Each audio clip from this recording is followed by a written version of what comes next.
Peygamber selamlarına geliyoruz. Bir gül bir de kitap hediyemiz var. Elleri görüyoruz. Peygamber selamlarına geliyoruz. Haftasıdır. Bir gül bir de kitap hediyemiz var.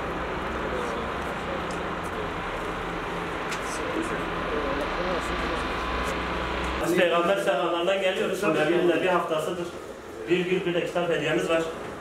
Arkadaşlar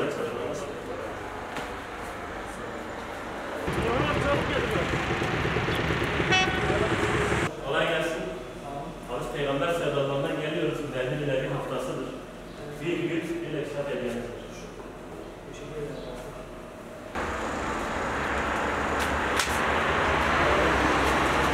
Selamünaleyküm. Biz Peygamber sevdalarından geliyoruz. Nebi'nin Nebi haftasıdır. Bir gül bir de kitap hediyemiz var. Sağ olun, teşekkürler.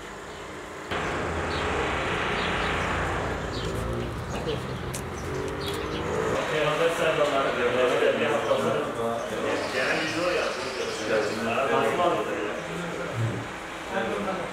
Bir haftasıdır. Bir gün bir de kitap hediyemiz var. Eyvallah hocam. Tamam. Hadi ona gelsin abi.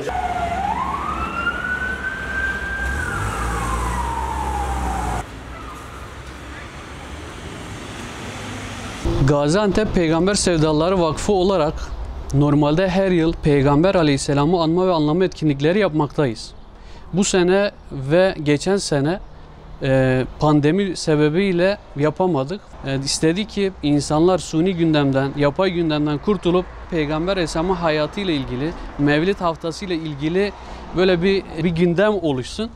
Bu gündemle beraber biz Peygamber Aleyhisselam'ın hayatını anlatan kitaplar dağıtıyoruz esnaflara ve gül dağıtımı yapıyoruz.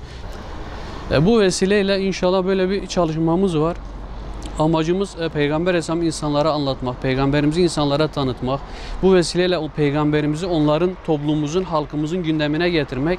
Ve bu sebeple mesela yaptığımız farklı bir çalışmamız da esnaf kardeşlerimizle, esnaflarımızla görüşerek onların bu hafta sebebiyle indirime gitmeler. Ya mesela ürün satışlarında belli bir oranda işte Peygamber Aleyhisselam Mevlid Haftası'na istinaden işte belli ürünlerde indirime gitmesini teklif ettik onlara ve Allah razı olsun birçok esnafımız bu kampanyaya katıldılar. Böyle bir kampanyaya katılmaktan sevinç duyduklarını ve bizim için bir onur olduğundan bahsettiler. Dediler ki bizim için bir onurdur.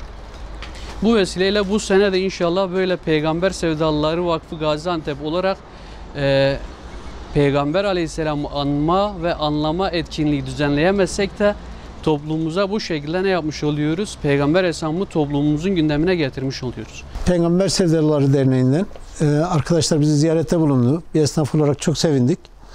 Birer tane kitap bize hediye ettiler. Bu çalışmalarından dolayı kendilerini tebrik ediyorum. İnşallah önümüzdeki senelerde de devamını görürüz. Bütün toplum buna muhtacız. Çünkü inanın artık insanlar bereketin, huzurun olmadığı dönemlere denk geldiler. Kınaat olmadığı döneme denk geldiler. Az da olsa şu kitabı günlük bir yarım saat, bir saatimizi ayırarak en azından Peygamber Efendimiz'in hayatından, sünnetinden bir şeyler alırsak getiren arkadaşlarımız, vesile olan kim varsa hepsinden Allah razı olsun. Yani öncelikli olarak yine hüzünlü bir Mevlid Nebi Haftası düzenleniyor ki bu bizi gerçekten hüzne boğdu. Çünkü her yıl biz düzenli bir şekilde Mevlid-i Nebi Haftası geldiği zaman başta Peygamber Sevdaları platformunun düzenlemiş olduğu Diyarbakır'daki büyük mitinge, onun akabinde çevre illerdeki mitinglere ve benzeri yerlerde bulunuyor, o etkinliklere katılıyorduk. Doğal olarak o etkinliklerde katılmış olduğumuz o etkinliklerden ciddi anlamda fayda sağlıyorduk. Yani kendi çocuklarımıza, eşimize, ailece bir etkinlik düzenlenmiş oluyordu ve oralardan biz istifade ediyorduk.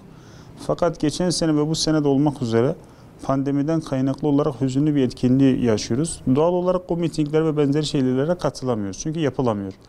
Biz de buna alternatif olarak istedik ki bir nebze de olsa en azından o hüzünlü olan etkinliği bir nebze de olsa ürünlerimizi indirim yaparak ve benzeri şeylerle yani yaşamaya çalışalım. Az da olsa yaşamaya gayret ediyoruz yani. Yani genel anlamda zaten hani insanların indirim denildiği zaman hoşuna giden bir şey ki biz bunu Mevlid-i Nebi haftasından dolayı yaptığımızı söylediğimiz vakit yani çok daha insanlarda olumlu tepkiye sebebiyet veriyor. Hani gerek kendi işimizde gerekse de müşterimizin açısından olumlu yönlerinin olduğunu görebiliyoruz.